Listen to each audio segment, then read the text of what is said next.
Thank you very much, Bob. This is mute, and then you're gonna have to turn it on, okay? There's a lot I'd like to say in response to what Bob has talked about and comment. We've made an organizational decision to first have the next speaker speak and then start the discussion. And I think when you hear the next speaker, you'll see why we've made this decision. It is really a pleasure. One of the great things about organizing a conference is that it's a great opportunity to bring together fantastic people. And when we are thinking about what other voices are very important to have at this conference, the name Olga Runciman kept popping up. I didn't know her beforehand, so I started to research.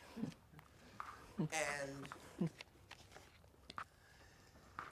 I must say, one of the ways that she's described herself, because I was thinking about how to describe her, she's actually done it much better herself, is she sees her profession and her life experience as giving her a possibility to create a bridge between the two worlds of sane and crazy, and to deconstruct the significance and restrictions that are given to these two labels. Olga worked as a psychiatric nurse. She knows the system from all sides, inside out, perhaps one could say. She just got a degree in psychology. She is the chair of the Hearing Voices Network in Denmark. She has a very powerful voice, and I'm very excited to hear what she has to say. Thank you. How do I switch this on? Oh, yeah. Is there anybody in the room that can help us with the technology here? Or do we need OTAR? I think we need OTA. Yes, please.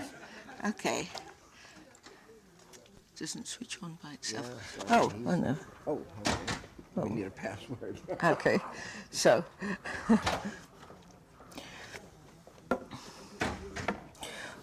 Well, anyway, I will just sort of start. I have a sort of tiny mini version here. I'm going to be basing my talk on my thesis, actually.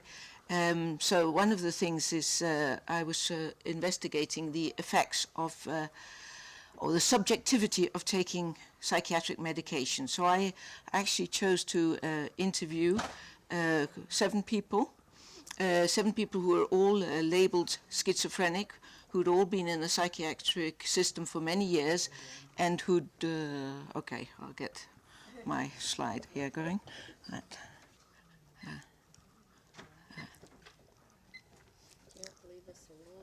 No.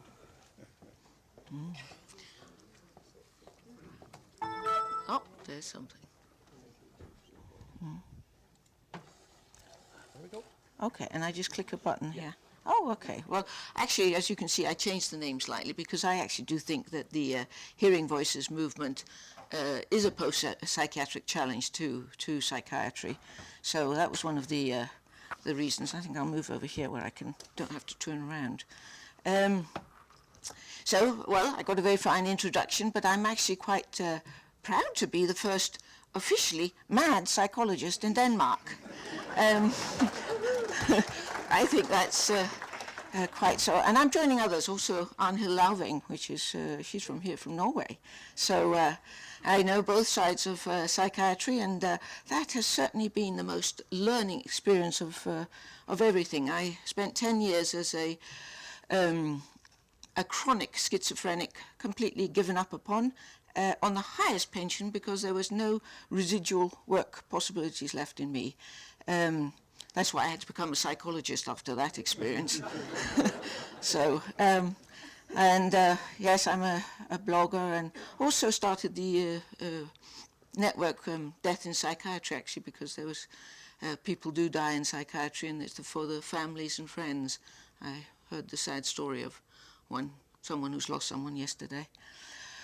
Anyway, the purpose of my thesis, it was to explore these discrepancies between, the experience of taking medication, those who prescribe it, and actually also to try and give voice to those who are normally absolutely silenced by the system. And I used these qualitative interviews, as I was talking about a bit earlier.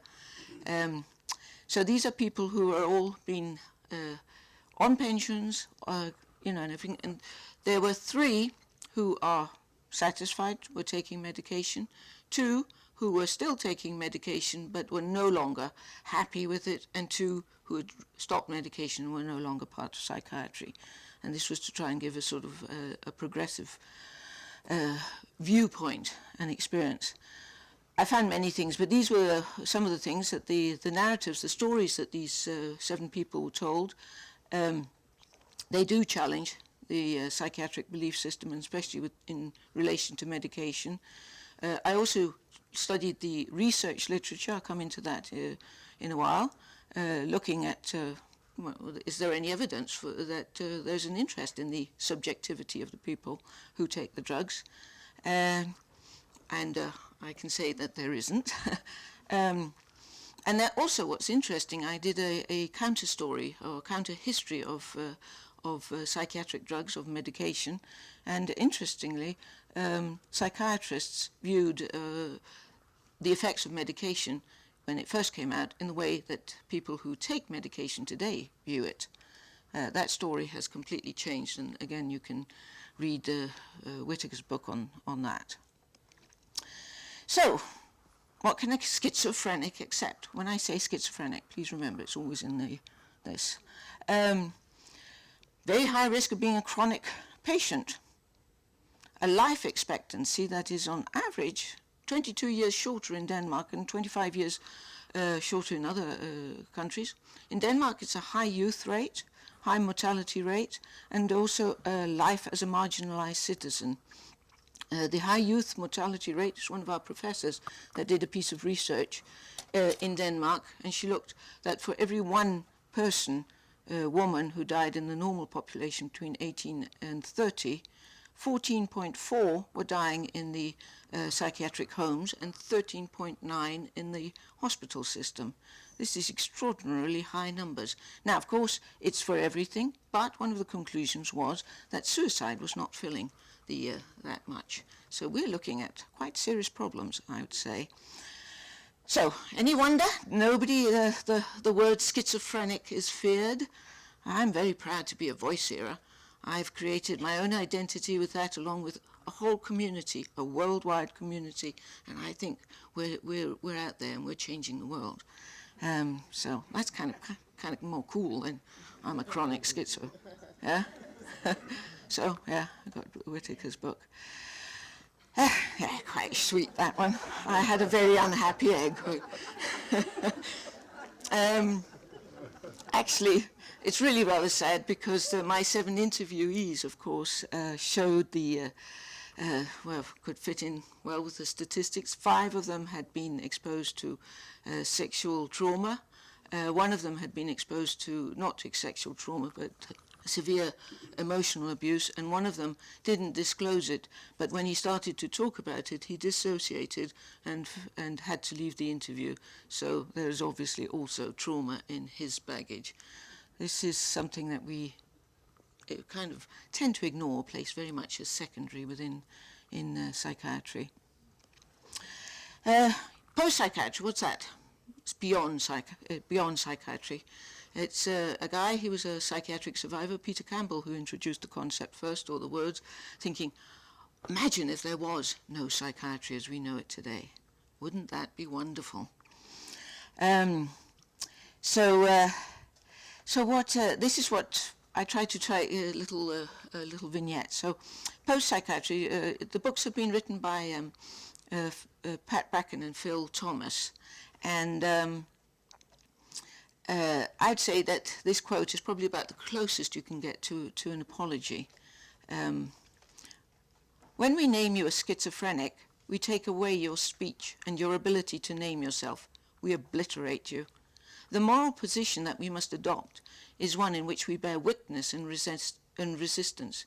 To bear witness means accepting the reality of lives harmed and damaged by many things, including psychiatry. We can no longer deny this. Just to say sort of post-psychiatry, that we have critical psychiatry. Post-psychiatry goes one step further in the sense that many people in critical psychiatry still believe that change can happen within the system. Post-psychiatry and hearing voices, we do not believe that. We believe that it is not possible to change the system, and we try to work to give voices and alternatives and talk about alternative realities, other ways of seeing the world, and create space for that. And we also work as the Hearing Voices movement. Not only do we have our own helping system, but we're also an activist group. And one of the things is that nobody ever gives up power willingly. It has to be taken back. So, yes. This is Jackie Dalen. The reduction of people's distressing life experiences into diagnoses of schizophrenia means that they're condemned to lives dulled by drugs and blighted by stigma and offered no opportunity to make sense of their experiences. Sadly, that's what a lot of people do. This is the former chair of the Danish Psychiatric Foundation and a colleague. It is open to question whether schizophrenic patients, with their lack of insight into their illness and their cognitive deficiencies, are able to assess their own situation and to evaluate and describe their psychic state and the positive and negative effects of the medication given to them. Unfortunately, this is the paradigm that dominates. So, why do I have ants here? Well, they're an organized society, and they've got structure and everything like that. And, well, what happens when this occurs? We have an ant that's not doing like the other ones. In fact, he's doing the opposite. So what happens with that ant? Huh? There are going to be a lot of complaints about this ant, right? I think I'm going to call him Bob. Yeah. So, Bob the ant, he's going to be complained about. He's going to come under the magnifying glass. And if it happens to be psychiatry, he's going to be exposed to what Foucault called the gaze. And what will they see? They're going to see he's not acting normally. And they're going to say things like, you know, what's he thinking? Why is he doing that when he's not doing this, that, and the other? And they're going to try and imagine what it is he's doing. And then they may even begin to say they know what he's doing. And all this is going to happen without asking Bob the ant, because you can't talk to ants. So, what happens? Discussion amongst themselves. Clear symptoms of schizophrenia, with paranoid tendencies which originate from the genes. A chemical imbalance of the brain, and we have to start drug treatment immediately, and then they'll tell Bob the ant that we've decided that you suffer from schizophrenia. Now, I've got some quotes from the people that I've interviewed here. This is from one of them called Joe, and he says, "When I received the diagnosis of schizophrenia, the psychiatrist said, 'You're a chronic schizophrenic and you'll never ever work again. Go away and enjoy your life.'" I was thinking, well, how the hell do I do this? But it became a little bit of a contradiction, because he would say, if you take these drugs, they'll cure you. Well, if they're going to cure you, why can't I work again? So you're getting all these kinds of mixed messages. This is from someone else here. I was talking with her, she's called Pat, and I said, I was in a conversation, so this is me. So just to get there, did you tell them that you'd been raped? Pat: yes, they knew that I was raped. She was in the closed ward.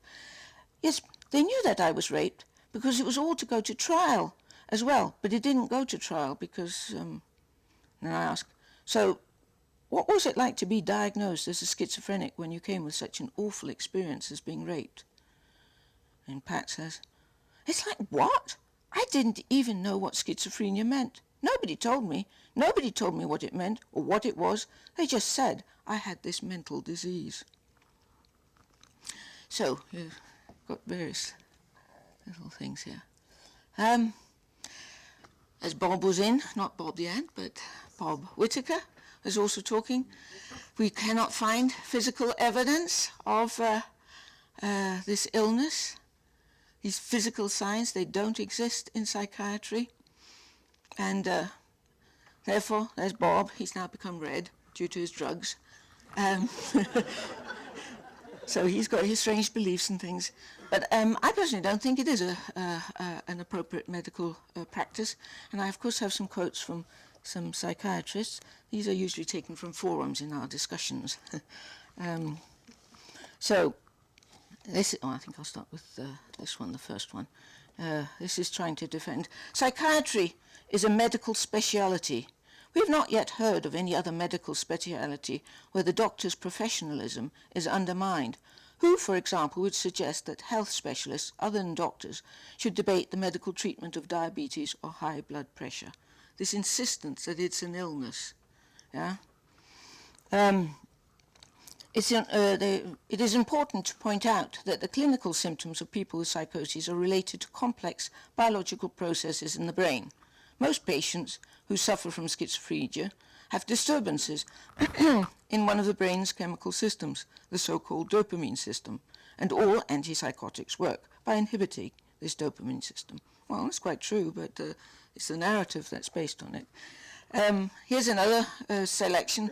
One of the things when people, when we debate, you can meet such comments as, here we cannot scratch our heads while we speculate on what is wrong with the patient, because it's completely unethical and irresponsible to let them walk around in that state. This is a sort of a genuine feeling, well, we're trying to help, because psychiatrists aren't evil people. They're also affected by many of the same things that we are.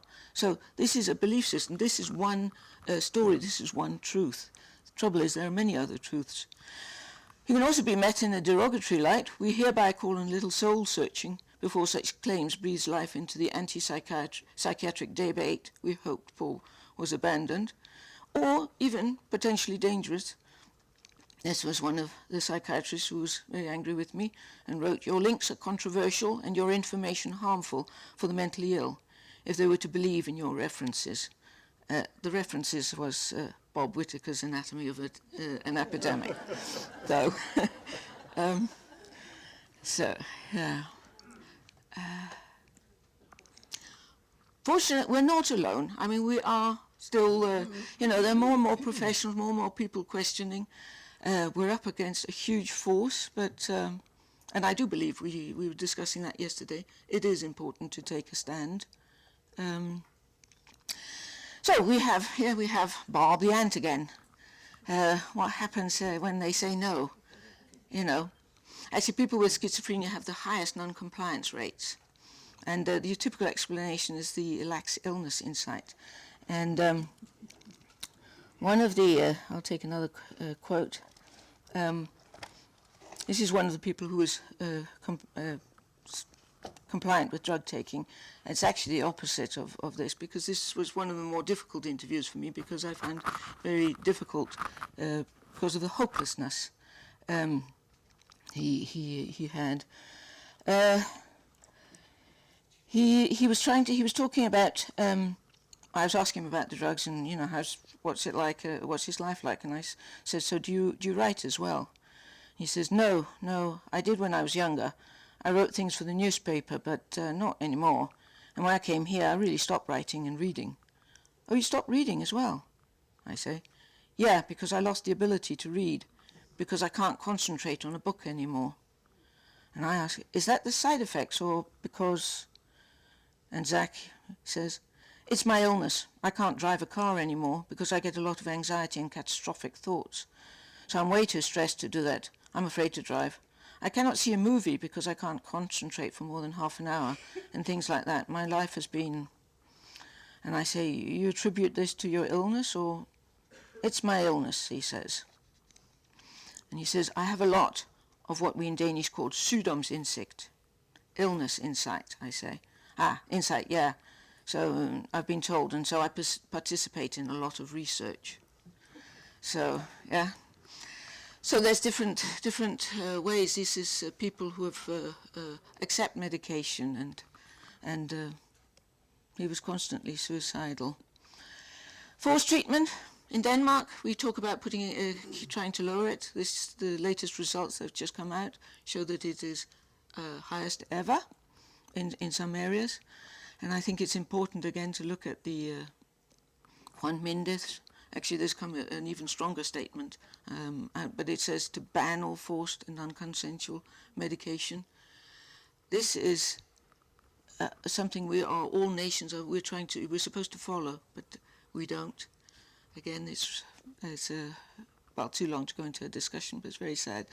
So anyway, if we get back to non-compliance, can there be other explanations, and that lack of illness or illness insight? I think we need to look at academic psychiatry as it is today, and it is profoundly reductionistic. It emphasizes the importance of experts.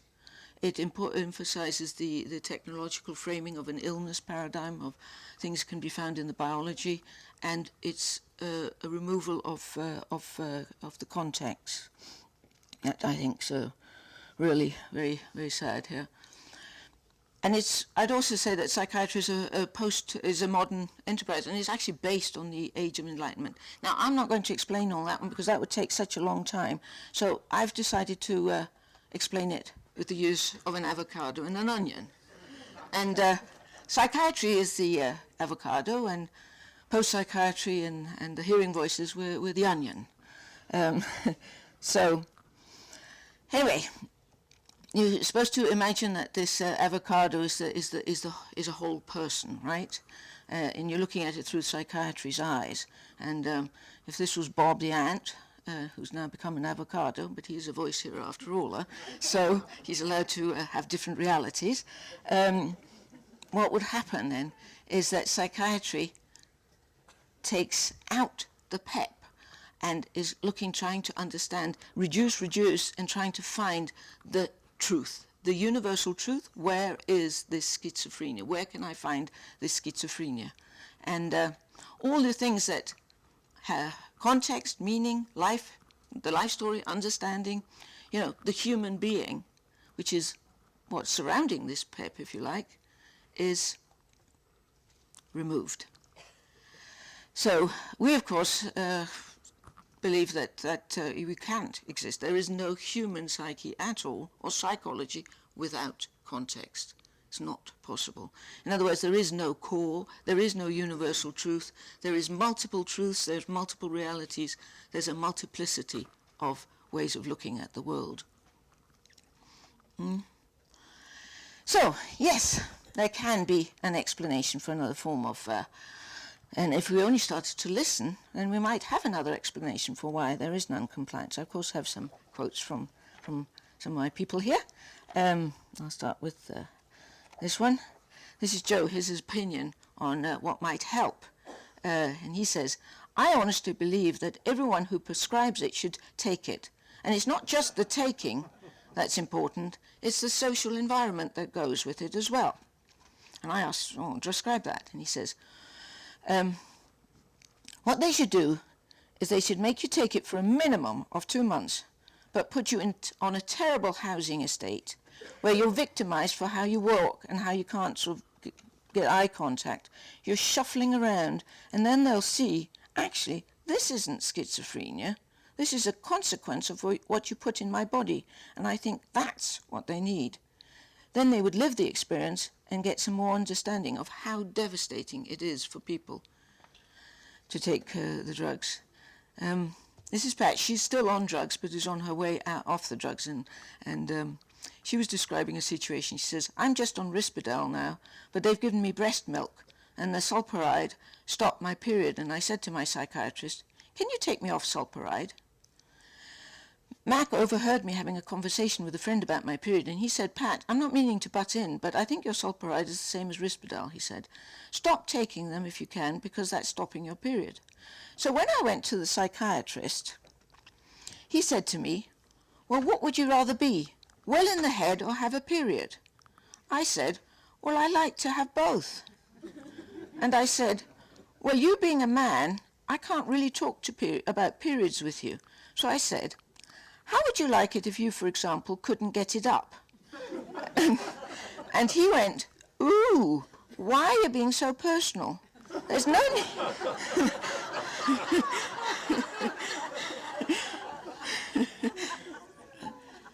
"There's no need to be personal, Pat." And I said, "I'm not being personal. I'm just trying to tell you that, if you couldn't perform, you wouldn't be happy if you knew it was the drugs."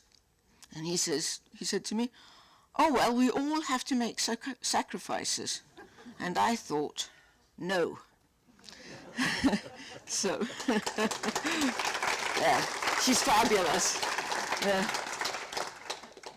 So what we're proposing, along with post-psychiatry, is, of course, that there's the multiplicity, different perspectives, meaning is primary, context, the importance of other explanations. I mean, there's a myriad, there's just as many explanations for madness, if you like, as there are people. So, anyway, why are voices silenced? I think this is also a very interesting question. And certainly why our voices are silenced, because you can say that people with the schizophrenia were probably psychiatry's raison d'être. We're the most mad. We are the reason of why psychiatry really can define, exist and define itself. So if we come in with our stories and introduce context and meaning and make madness meaningful also for others, then it starts to get very difficult to talk about force, about psychiatric, I'd call it abuse in many ways, the treatment. It really is a big threat. And that's why one of our things is, one of the most powerful things that we do is travel the world. People, we are found in every country almost. We travel the world and tell our stories. We create meaning, not just for ourselves, but for everyone else. And this is probably one of the biggest dangers that psychiatry, because once it becomes meaningful, it becomes really difficult to mistreat people. Anyway, oh yes, yeah. So what do you think when you see this tree? It reminds me of Bob's tree, actually. For me, I don't know if any of you have seen that film, Avatar. Oh, I loved that movie. I thought it was a great movie. Where they're on this planet, and the Tree of Souls was all their ancestors, their family, and that was to be defended with everything that they had, right? Well, for me, this is psychiatry's mother tree, right? Together with the pharmaceutical industry and themselves, they're going to protect it. And it's so important. And why? I consider it's their pill tree. And this pill tree has invaded our society on every level. You find it in the homes, in our language, in schools, everywhere. And this is kind of, their ancestors, I suppose, in a way. So, and what is holding this tree together? Well, it's the glue that keeps this whole tree thing together. It's because of the pills. If we chop down this tree, we would have a true post-psychiatric era. Now, I don't know if that would be better. Sometimes things, when changes, you can make it worse, but I'm beginning to think you can't get much worse.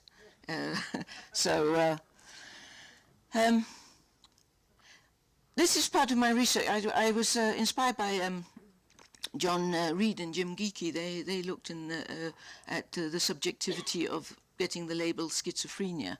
They looked at two databases.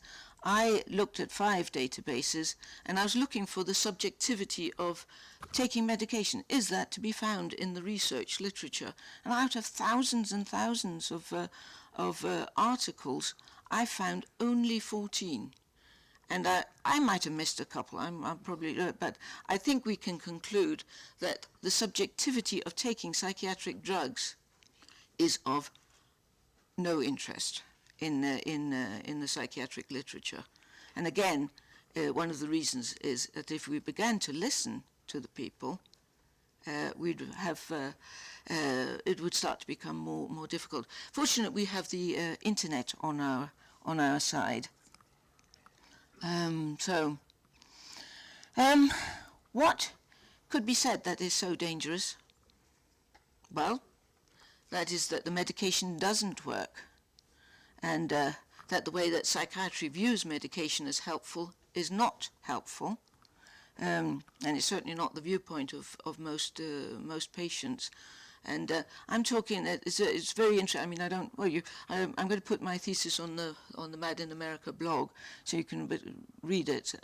But what's interesting, I think, is more the follow from people who've accepted medication, how you incorporate that into your narrative and the illness story and this. And then when they're on their way out, the beginning, the two people who were still taking drugs and were still in psychiatry, but they were beginning to think, they were beginning to find other explanations. Both of them had found the hearing voices movement and were beginning to see that, well, there's another explanation. My voices, my paranoia is meaningful, and begin to move out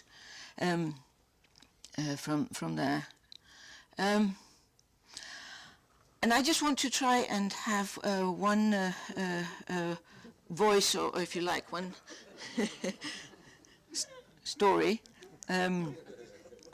if you like. Yeah. So,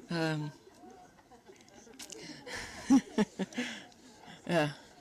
It's quite cute, isn't it? Yeah. It's one of the people who's still on drugs. She made a very profound impression on me because she actually didn't talk that much about her drugs, but more about her life, and that was Pat, who came in originally because she was raped.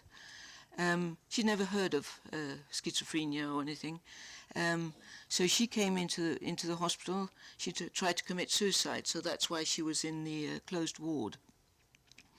And she was, they could see that she was talking to herself, so they asked if she heard voices, and she said yes.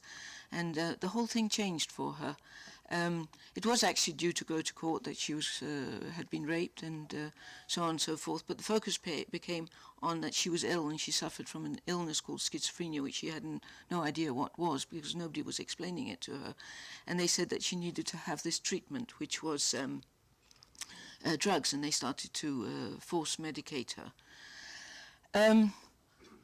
What happened was that she began to get worse and worse, and from the psychiatric viewpoint, they were saying, oh, her schizophrenia has really burst forth, because she started to say that the staff were trying to poison her. She started to not want to eat or drink in the hospital, and she began to lick windows, condensation of windows, and began to drink from puddles. Now, as you can imagine, if you're looking at it through the lens of psychiatry, you are looking at someone with a severe schizophrenia, which is getting worse and worse, and the drugs increase, and so on and so forth. And you have this one dominant story. Now, Pat, of course, as she's called, has, well, that's not her real name, but has another story. Only no one listens to that story. And this story is unfolding at the same time as the psychiatric dominant story.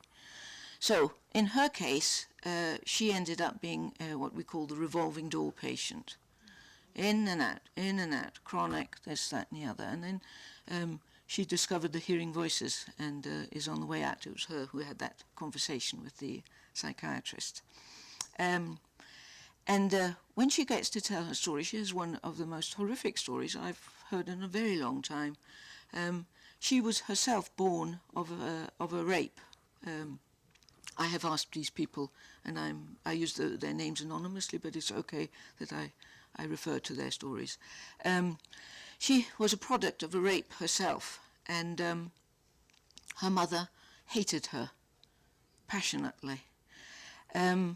So from a very early age, they lived in a poor part of town, so they had this cellar, coal cellar, where you could put the coals in there. So from a very early age, she was put in there as a punishment. She never knew when she could come out. It was dark, and she began to hear her first voices in there. She was put in there sometimes for 2 days.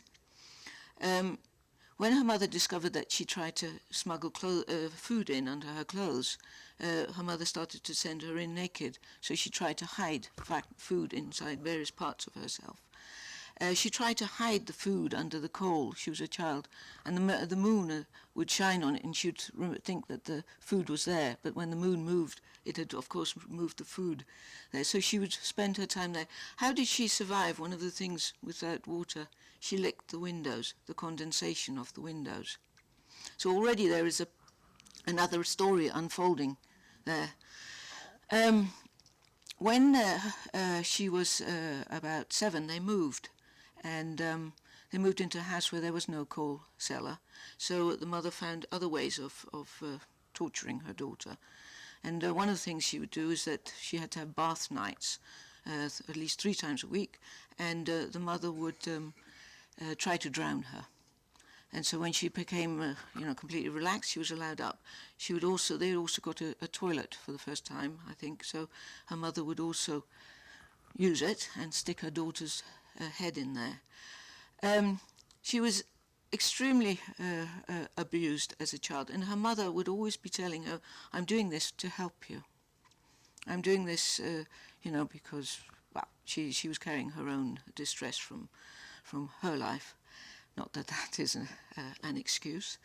When she was 13, her mother died, and she was moved into a foster, not a foster home, but an orphanage kind of place.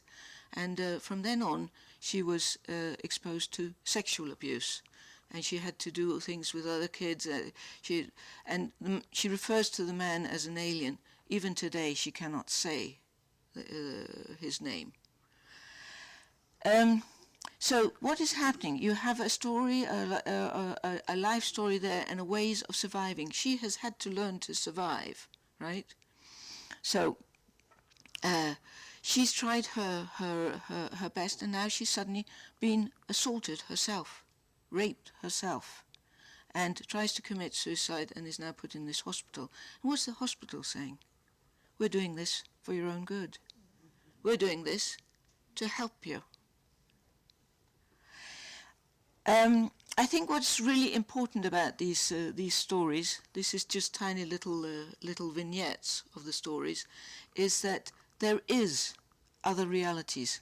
There are other narratives, and many, many times, because they don't disappear. Just because you become a patient, if you like, or part of the psychiatric system, and your story is never heard anymore because you are silenced, and you become into this, well, I certainly for myself experienced it as a Kafkan kind of world. Every time I disagreed, I'm afraid, Olga, you're psychotic, you need some extra medication. Do you want it? No, thank you, I think you should consider. This sort of thing. Or if I did agree, oh, you're getting better.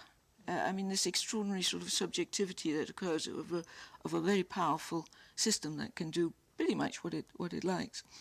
I think that these stories exist nevertheless, and very often they become intermingled with the dominant story. You don't see them, but they feed into the dominant story and very often justify the dominant story.